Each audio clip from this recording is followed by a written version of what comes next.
Space weather. It's getting exciting, and you can expect it to continue to get more and more exciting in the coming year plus. So we'll tell you all about it here at the Smash News Network, least busted name in news. And thanks for tuning in. Thanks for stargazing with us. That is the past 24 hours. From SDO, you're looking at ionized helium and ionized iron there. We've got an incredibly high likelihood of large solar flares, incoming space weather in the form of geomagnetic storms, which will be sparked by coronal mass ejection impacts. Here we've swapped out the ionized helium for a different species of ionized iron. And let's briefly take a look at what's going on here. We've got a new large magnetically complex beta-gamma class sunspot group rising here in the northeastern limb. So that's just risen. The likelihood of X-class solar flares remains from this southwestern limb as well. That possibility should go away later today, at least within the next, say, 18 hours or so. Again, the most likely place for an X-class solar flare still may be down there in the southwestern limb. So this is the source of the coronal mass ejection impact that we're expecting to strike sometime tomorrow on July 20th. It also caused a significant solar energetic particle event. It might have been the most significant one of solar cycle 25 so far. Here's just the southern hemisphere. You can see a crown prominence down there as well. So lots of stuff going on. Again, it is an exciting time for space weather here at the moment. And let's take a look at sunspots here briefly before we move on to look at volcanoes and earthquakes and earth weather and lots more. So mostly stable here. A little bit of evolution in this group in the southern hemisphere. It grew, it shrunk. And of course the big news will be this rising group up here, which has made it all the way around the sun. Here's the SDO colorized magnetogram. This depicts yesterday plus today. So July 18th and July 19th so far. And let's take a look at what's going on planet Earth. Yeah, volcanoes are erupting. And there's been a change at the Fagradalsfjall complex. Part of this spatter cone has collapsed, and now this lava flow has shut down, and most of the lava is coming out to the west instead of whatever direction that is. So a little change there happening at Iceland. As far as what else is erupting, I want to know, what about you? So that's the LD volcano there. Again, that cinder cone collapsed, and now the lava's coming out a different direction, creating new real estate somewhere else on the southwestern Reykjanes Peninsula of Iceland. Also, Mount Mayan is producing an unknown volcanic ash plume over Luzon Island, Philippines. Langila, continuous emissions as it explodes have produced a 6,000-foot plume of volcanic ash. It's a flight level 060. Uluwun was also seen erupting by ground observer there. That's New Britain, Papua New Guinea. Merapi exploding to the tune of a 12,000-foot volcanic ash plume. It's a flight level 120. Tanaga, let's see, seismic activity has decreased there, and the volcanic alert level decreased to green at Tanaga. Shishaldin has dissipated its volcanic ash. It did produce a 10,000-foot ash plume there that has now chilled out. Although a nighttime glow has been detected at the summit crater. Fuego in Guatemala exploding mildly, producing sporadic emissions of volcanic ash. Nevado del Ruiz in Colombia producing a 22,000-foot ash plume. Sangay mildly exploding. No indication on the flight level there. Flight level 220 over Sabancaya over Peru from Sabancaya as Sabancaya explodes. It's a 22,000-foot ash plume and a 20,000-foot ash plume over Peru from Ubinas as it explodes. It's a flight level 200. Next, looking at global seismicity. This is what's been going on the past 90 days. Largest quake of the past 24 hours was off the coast of El Salvador. There is the location of that. That was a 6.5 magnitude.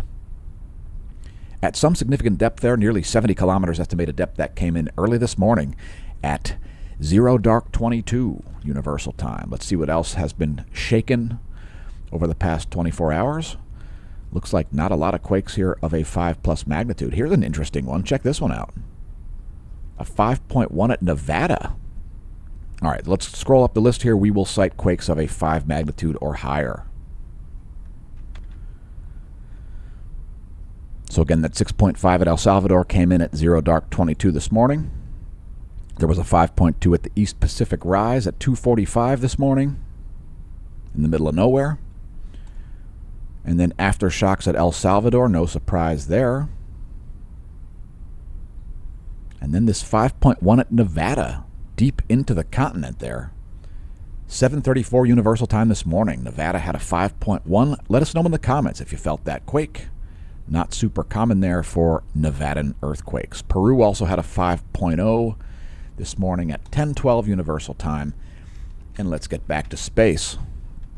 It's where it's at, folks. It's where it's at, space. Shout out to Elon Musk for finally discovering our videos. Maybe he won't launch SpaceX satellites into the face of geomagnetic storms this time. Let's fingers crossed. Thanks for tuning in, Elon. Congratulations on realizing the most comprehensive daily space weather and most detailed solar imagery in the world exists. Here we've added 211 angstroms to our house favorite wavelength, 171 angstroms from SDO, the Solar Dynamics Observatory.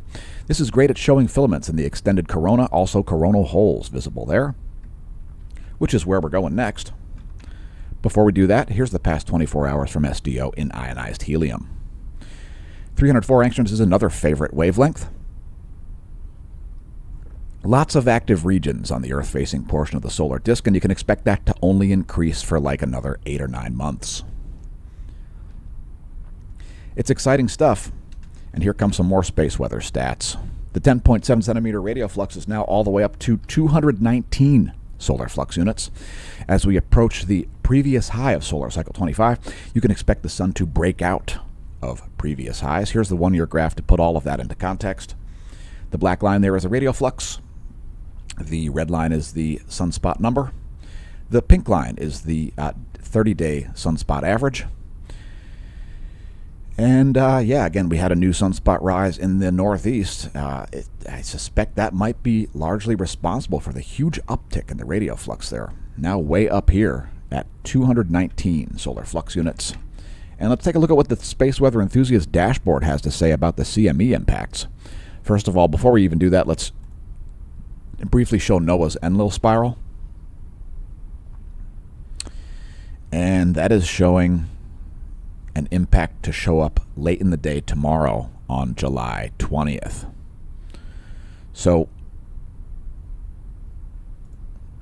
let me read NOAA's verbiage for you here.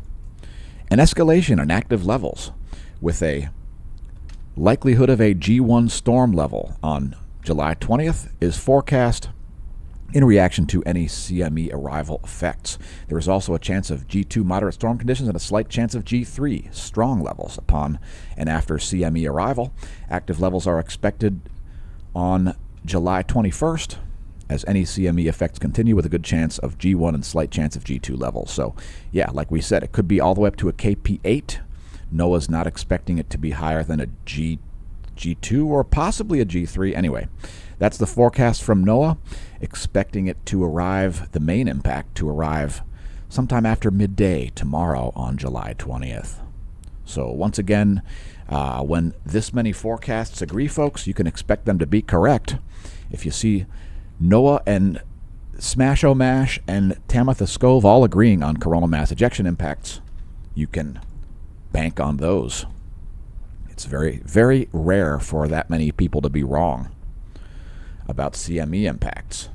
So next we're going to take a look at the last 4 hours of Earth's magnetic moment from space. Here's our Geospace magnetosphere movie. And we have had just recently a minor CME impact, which we'll go over here in a minute.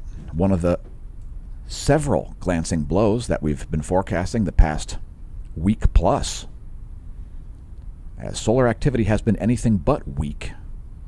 Plus, we're covering it in the most comprehensive detail anywhere in the known universe. So that was the past 4 hours of Earth's magnetic moment from space. Here are the past 4 hours of Earth's magnetic moment from the ground, and it is geomagnetically calm in the earthly geospace. You can expect this to light up tomorrow. And we could be seeing the aurora at mid-latitudes tomorrow night on July 20th. Fingers crossed for that. Current situation for geomagnetic global averages is, well, right there, KP 1.33. It is indeed calm, like I said. So here's a little tiny glancing blow CME impact. You can see a change there detected by the Discover spacecraft, depicted by that blue line down there at the bottom. A little bit of a blip there in the plasma temperature, the solar wind speed and density. Barely even a shift in the magnetic fields, though. That was a very weak particle impact indeed. So the density went from about 3 to about 7 protons per cubic centimeter. Solar wind velocity went from like 450 to about 480. And the plasma temperature did increase as well, but very minor. One of the many glancing blows that have been forecasted. Current conditions are about 3 protons per cubic centimeter for the solar wind density. Solar wind speed here now reported by the ACE at 430 kilometers per second. GOES magnetometers here showing a little bit higher levels. Keep in mind that is Earth's magnetic field, folks. We're not measuring the sun's magnetic field from inside Earth's magnetosphere. So when you have a stronger magnet and you're trying to measure a weaker magnet, you can't be in the stronger magnet's field. Otherwise, the weaker magnet will not be measurable. Does that make sense? Hopefully that makes sense. Anyway, that's the GOES magnetometers. That's the GOES 16 and GOES 18 from their geosynchronous near equatorial orbits. They're orbiting at like 23,500 miles of altitude in the outer portion of the outer Van Allen belt. Next, the top view ecliptic plane field plot. We may have some new activity rising in the southeastern limb here. So this top view ecliptic plane field plot provides us with quite a bit of information. Many of you already may be aware that magnetohydrodynamics seem to largely control stellar activity, including the activity of our closest star. Yeah, stars. They're weirder than you might think. Anyway, here's the last image. And like I said yesterday, this sector boundary crossing, not here yet. So that was the forecast, and that was pretty accurate, I'd say. By tomorrow, that might be here, especially if we see a sunspot rise or form, or a huge growth could happen in the southeastern limb. So that's a bit of a forecast there based on the top view ecliptic plane field plot. Here's our line of sight field plot depicting the gong magnetogram in grayscale, the solar B field in blue, solar polar fields in green and red for north and south respectively. And it's starting to look more and more like solar maximum. So exciting stuff here. Here's our line of sight coronal hole plot. And yeah, that's we've got North Pole oriented coronal holes here rotating into the southeastern limb, and we are expecting those to become more well defined. So let's bring up the last image here. And then let's show some imagery from the SDO.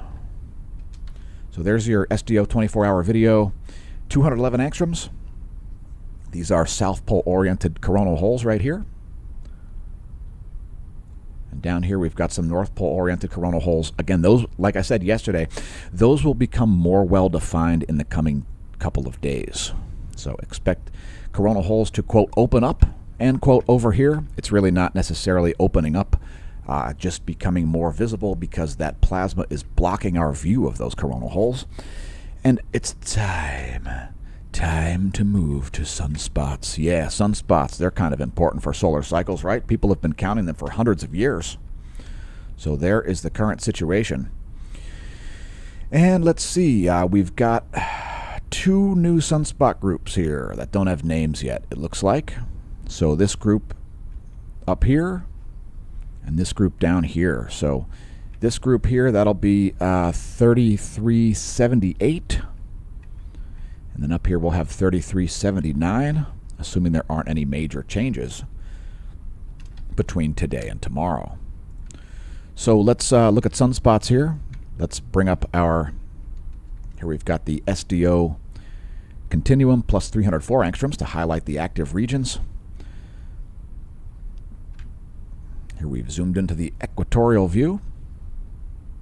We've got multiple different locations where we could see a large solar flare here at the moment, which we will get to in a bit, especially the northeastern, southwestern, and many of those magnetically complex sunspots right on the Earth-facing portion of the solar disk.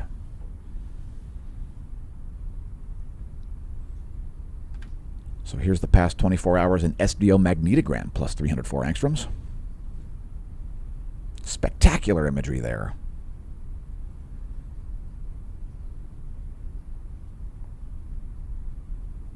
And it does do a great job of showing you how the plasma orients to those magnetic field lines.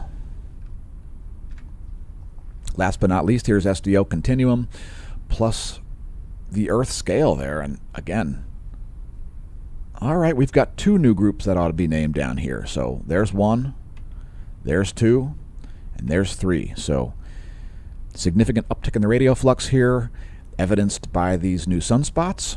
I suspect this one might grow. But that's just conjecture. By all means, check my work by watching tomorrow's video. These forecasts are based on a lot of data correlation. And let's move to energetic particles and solar flares. So there goes proton flux, still well above warning thresholds here. And you can expect continued polar radio blackouts here. We said yesterday that this might continue for a few days, and indeed it has been. There is the deabsorption region predictions.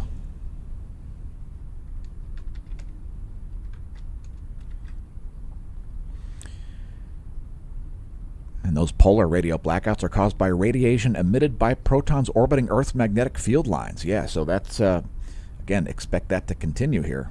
Got significant blackouts there on a significant portion of the frequency range as radio signals, instead of refracting back down to Earth, are blasted off into space. That radiation attenuates these layers of the ionosphere and it perturbs them. It attenuates them in a way that they are not aligned to the rest of the ionosphere. And hence, instead of refracting those signals back down toward Earth, those signals just go whoops right out into space.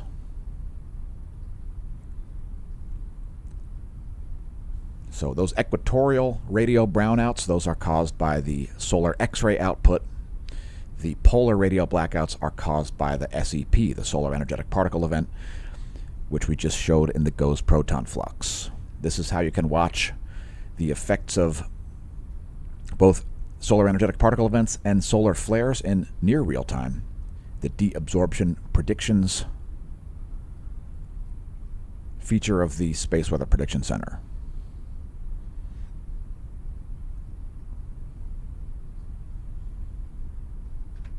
So as far as X-rays go, we've had 2 M-class intensifications in the past 24 hours, and one of them happened right while we produced the video. That was an M 1.4 approximately. We also had an M 2.0, 2.04 yesterday. So that's pretty sweet. Let's take a look at, there you go. There's the past 24 hours in SDO 94 plus 131 angstroms. We use these features to view solar flares. They are specifically formulated to view solar flares. They take more images than the other wavelengths from SDO.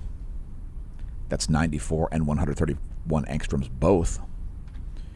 Here we'll zoom in a little bit closer. Again, very high likelihood of X-class solar flares here. So multiple different magnetically complex regions and regions close to the limb.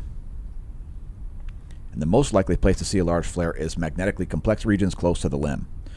So this region has produced an M-class flare in the past 24 hours for sure. You can see that event above the Earth scale there.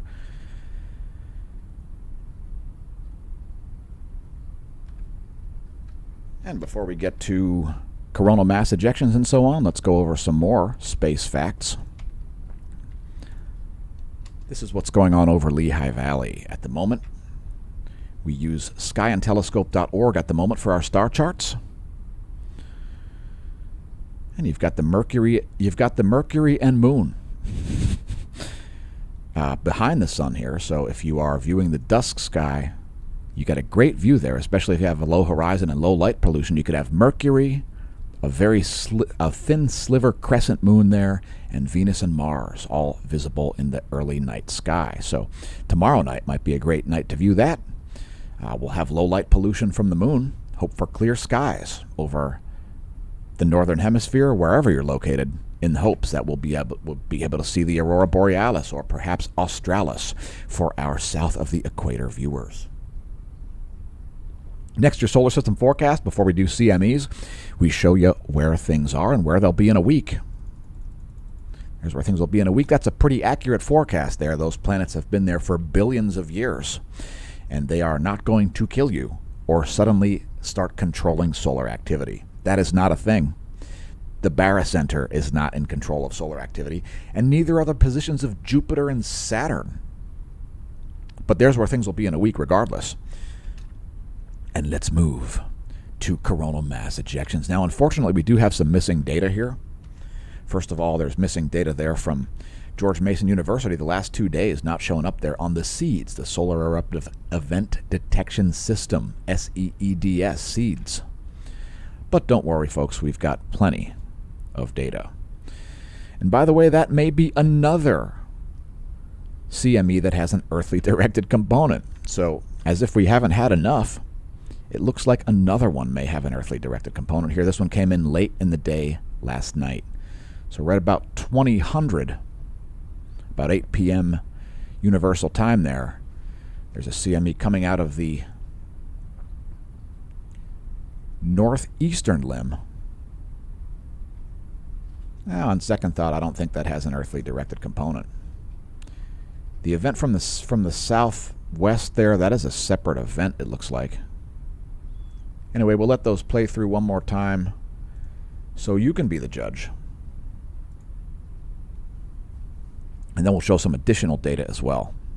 So that's Soho Lasco C2 and C3. We also want to show stereo A. Feel free to pause the video on this frame if you're not familiar with how close stereo A and B and Earth are together. They're depicted right there in the blue and red imagery.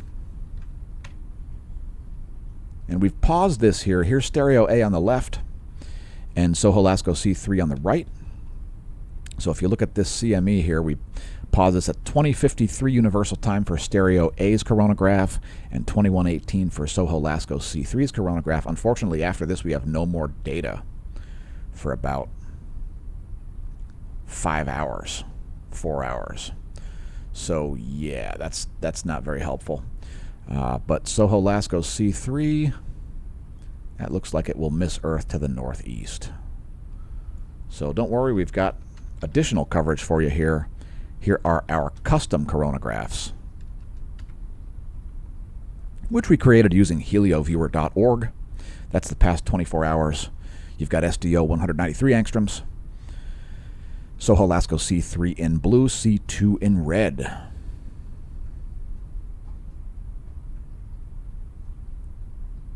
And you see that static on the C2, that is more relativistic particles making their way to Earth, or making their way to Lagrangian point 1 at least, where those spacecraft are located. So here's a tighter zoom. That CME out of the northeast was associated with this M-class flare event from that sunspot.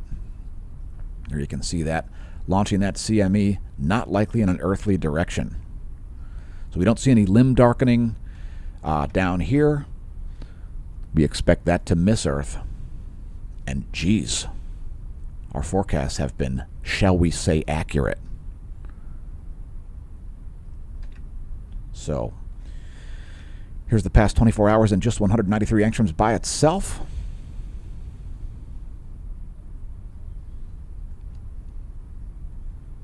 And it's time to move to filaments. Yeah, filaments.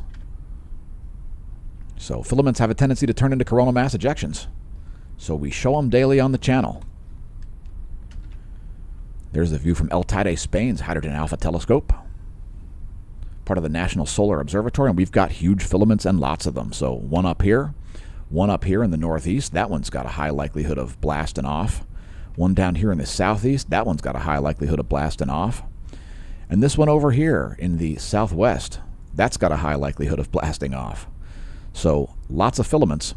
And by the way, if you want to name them after living people, do it on Twitter. Not in the YouTube comments. You've got to do it on Twitter. We're using the hashtag #NameThatFilament to attempt to increase our Twitter followers, which is not a thing. So Elon, why don't you share our posts?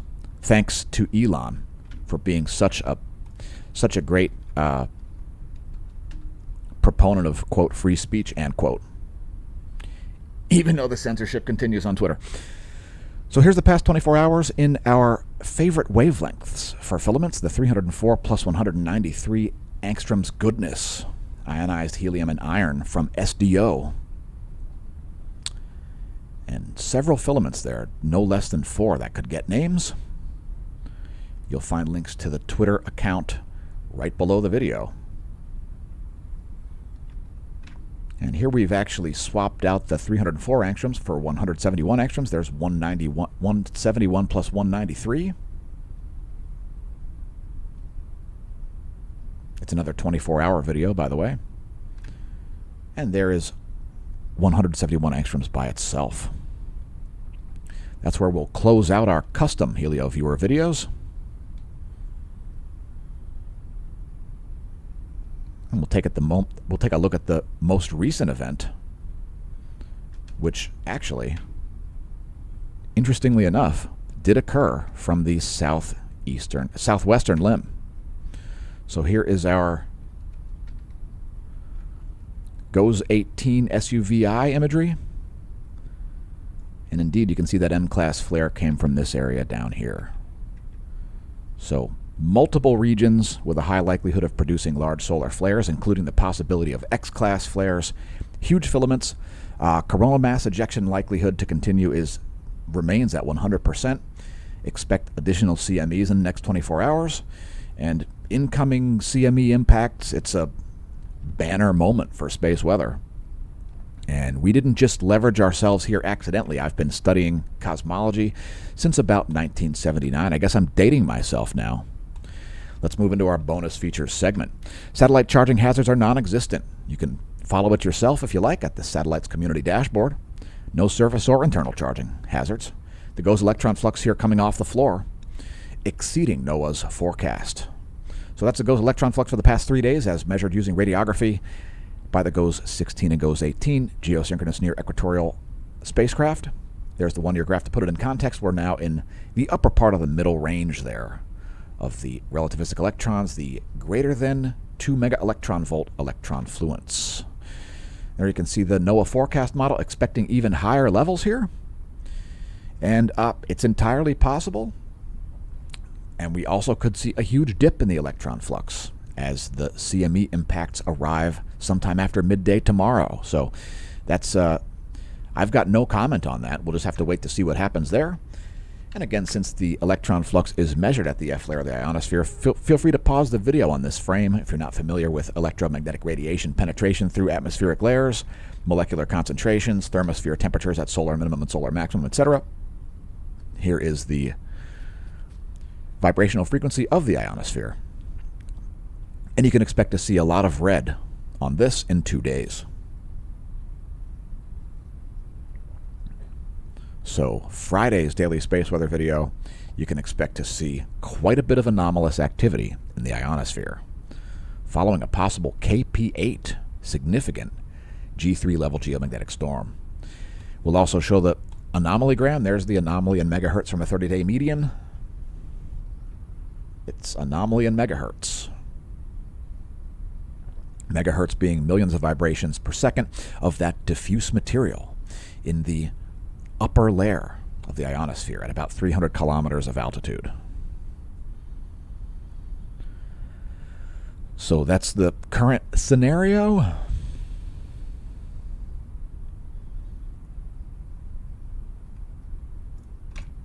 There's the latest image, 11:45 Universal Time ionogram and 11:45 Universal Time anomalygram. We also show total electron content daily on the channel. because you never know when you'll see an important signal. In the data, feel free to pause the video on this frame if you're not familiar with distances in miles. Here is the total electron content forecast, the coupled thermosphere, ionosphere, plasmasphere electrodynamics. This will show you the most likely places for GPS errors. We are seeing some significant GPS errors returning here to the southern Indian Ocean, the Southern Ocean, Antarctica, south of Africa, and I think that's it. We'll let it play through one more time. Here you can see some significant electron content anomalies there around Oceania. There's the southern Indian Ocean, Southern Ocean, and Antarctica.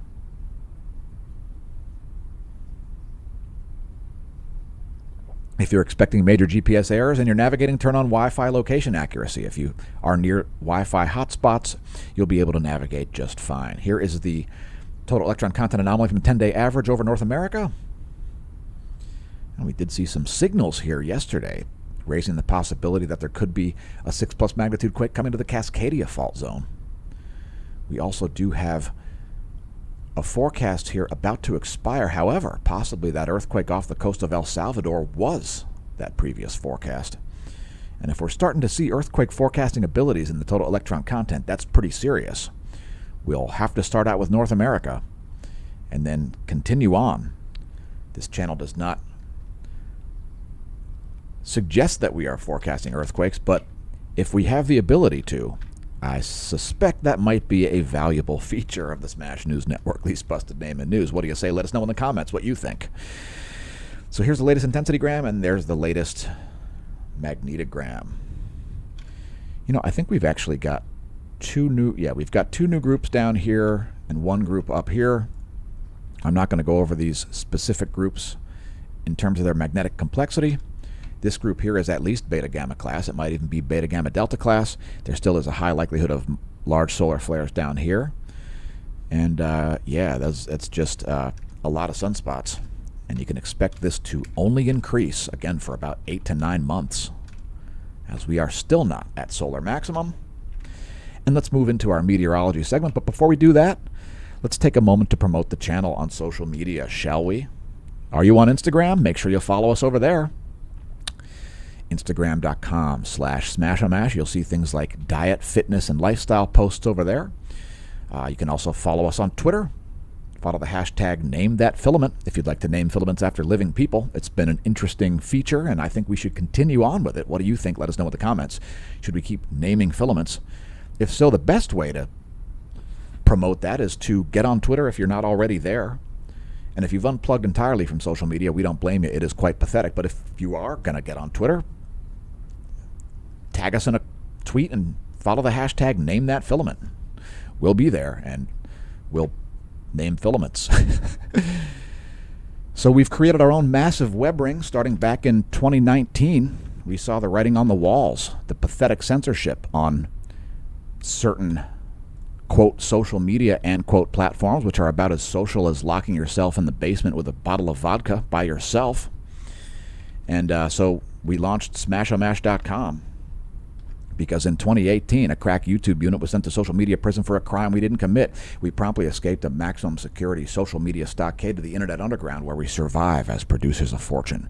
If you have a problem, if no one else can help, and if you can find the content, maybe you can hire the Smash team. You can certainly find the content, because if you just head to the homepage, smashomash.com, you find all of our links to the Smash Team site. Thanks especially to our Smash Team Gold annual paid-up subscribers, our Smash Team Gold level subscribers, our Smash Team Silver level subscribers, and even the Bronze level. It's time to move to meteorology. And what are we doing now? We're doing some wave chasing. Yeah, there's some wave chasing for you. The world's biggest waves and stormiest seas are in the Southern Ocean, a place where nobody's likely to be sailing at the moment, but just in case you're wondering, that is where there are some strong winds. Here's a great rift in the winds, too. There's a wind convergence happening there. Those seas are similarly high. But the rest of the planet is pretty chill.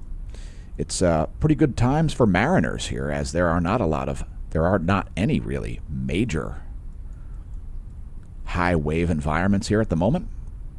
If you're watching the channel for only disaster porn, sorry about that. We also talk about things that aren't dangerous. We talk about innocuous phenomenon as well as as well as spooky, dangerous, scary, deadly phenomenon. So that's the current situation with surface winds and ocean waves. Let's just look at surface winds by itself. There you go. There are the surface winds of the eastern world. The jet stream looks like it's turning back to its normal mode here, although it is still blowing northwest over the southern portion of the Indian Ocean. So those are the jet streams of this side of the planet. Shout out to our viewers from all around the world. The jet stream is still blowing backwards here. Those are the surface winds. Jet stream here, it is still backwards over southern India and the northern Indian Ocean. It's also quite incoherent over the northern hemisphere, at least on the eastern portion of the planet. Huge anticyclone here off the coast of Newfoundland, creating some very strong wind currents there in the upper levels.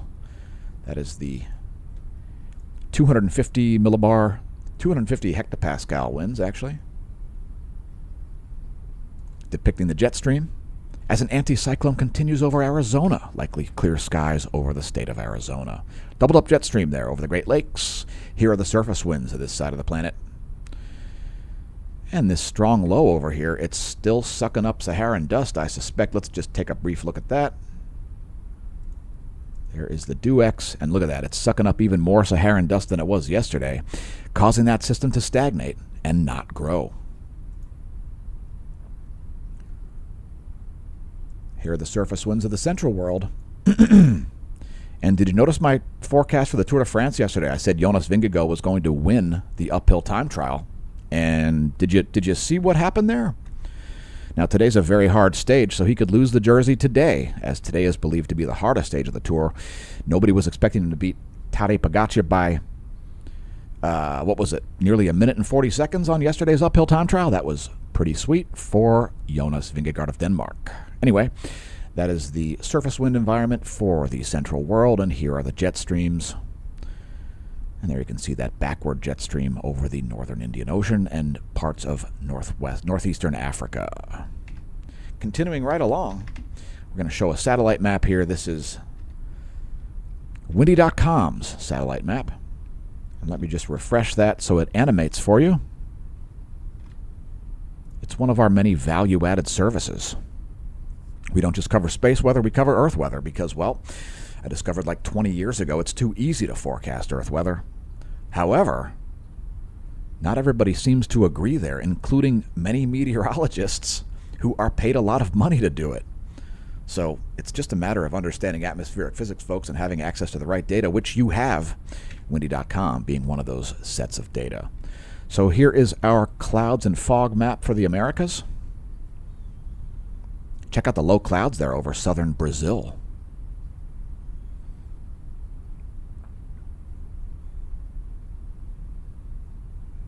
And there is the clouds and fog scenario for the Western world.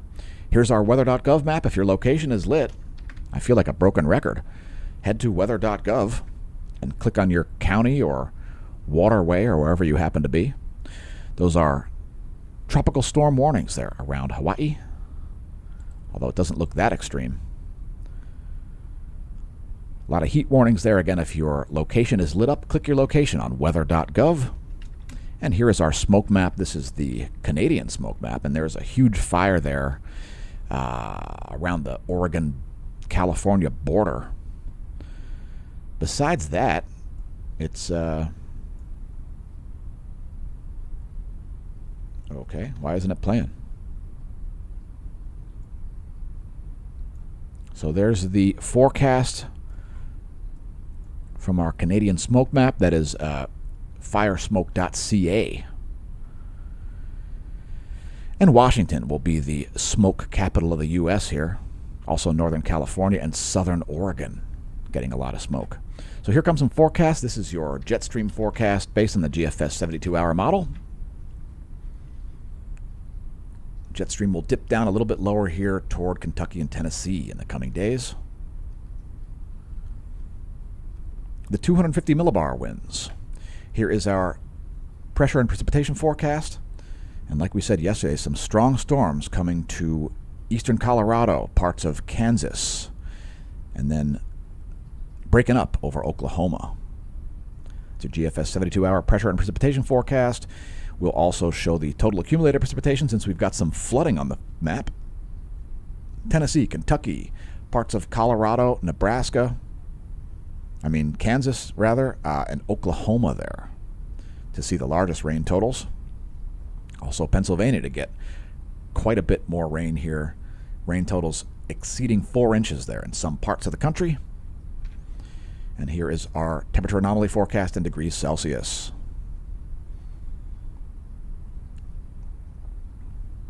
That is a 72-hour GFS temperature anomaly forecast in degrees Celsius. And it is time to get to the end of this video. We don't want it to be too lengthy. There's plenty of stuff to cover. Here is our lightning mapper from that is the GOES 16 East group energy distribution. Group energy discharge, I think it is. And here's our real-time lightning map from lightningmaps.org. Quite a bit of lightning here over the past few hours. Strongest cells are just moving into Kentucky, it looks like, south of St. Louis. And it looks like Nashville is in the crosshairs as the jet stream is providing some impulse to a lot of those systems. That's the current world lightning map there from lightningmaps.org. Looks like no thunderstorms for France at the moment. By the way, if you enjoy the content, press like, subscribe, share, etc. Tell your friends and foes about us. Leave a comment, even if it's not a nice comment. Don't worry, folks. You're not going to hurt my feelings on the internet. I've been doing this probably longer than you. I was a site and game server admin in like the mid-2000s. I've got bigger fish to fry than worry about people's comments on the internet. It's an exciting time for space weather, astrophysics, and cosmology. Our channel will be telling you why. In fact, we should put out a cosmology video today. Once again, thanks to the SMASH team members. These videos are brought to you at massive personal risk and expense by SMASH staff and I, but also by the members of the SMASH team at smashomash.com/SMASH team. There's our Twitch feed running almost all the time there on the SMASH team homepage, smashomash.com/SMASH team. Again, don't forget to visit our links. You can find a link to the Amazon shop, the Hemp Lucid shop, and more right there on the homepage. Links below the video as well as on smashomash.com. And we're going to close this mother out with the latest Doppler radar maps for the U.S. Am I there? Oh, all right, there we go. So there's what's going on at Hawaii. That system doesn't look all that dreadful there. It is producing some heavy rain there around places like Kilauea, so that could actually produce some volcanic activity. As steam is explosive. Steam generally pushes things out of its way and blows things up. Also, southern Alaska here seeing some precipitation. Southeast of Anchorage. We'll focus on the lower 48 to close this mother out. Here are these strong storms here just reaching Nashville. And Nashville's going to get trained here. There's going to be multiple severe thunderstorms. You could see a tornado, damaging wind, and hail generated by those storm systems, so be aware of that. Here is clouds and fog over the lower 48.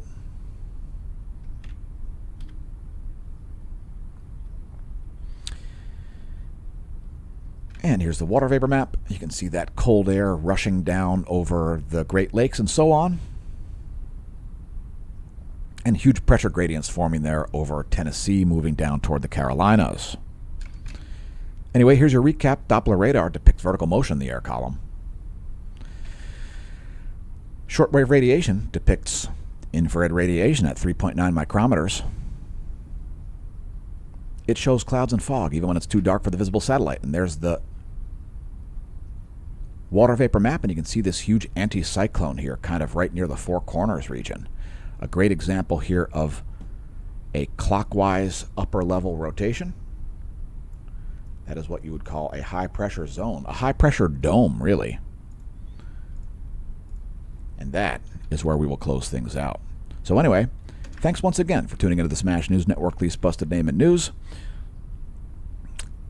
With all this space weather coming, and all this space weather continuing to be likely, and all this nonsense on YouTube, frightening people about phenomena that aren't scary or deadly in any way, It's time to head back to the bunker. So, while I'm gone, may that solar wind be at your back. And in the meantime, I'm going back to the bunker again. Whoa!